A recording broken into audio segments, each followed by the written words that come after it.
Hello, this is Heather from Twist My Stitch. Thank you for joining me for this tutorial of the front post double crochet cluster. Be sure to check out the description below for pattern links using this stitch. The first stitch of the front post double crochet cluster is a double crochet. Yarn over, insert your hook into the next single crochet. Yarn over, pull up a loop. Yarn over, pull through 2 loops. Yarn over, pull through 2. Yarn over, insert your hook from front to back and around the post of the double crochet 2 rows below the stitch just made. Yarn over, pull up a loop.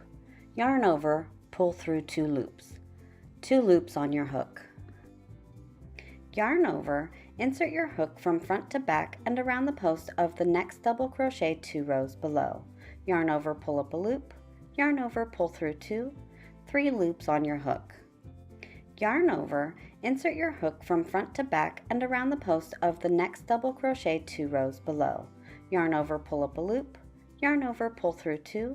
4 loops on your hook. Yarn over, pull through all 4 loops. The last stitch of the front post double crochet cluster will be worked in the row directly behind the cluster. You will skip 1 single crochet and double crochet in the single crochet above the last leg of the cluster. Yarn over, insert into the single crochet, yarn over, pull up a loop, yarn over, pull through 2, yarn over, pull through 2. And there you have it. If you look at the back, you can see the skipped stitch directly behind the cluster. And that's the front post double crochet 3 together cluster. If you have a video request, send me an email and subscribe to my blog at twistmystitch.com.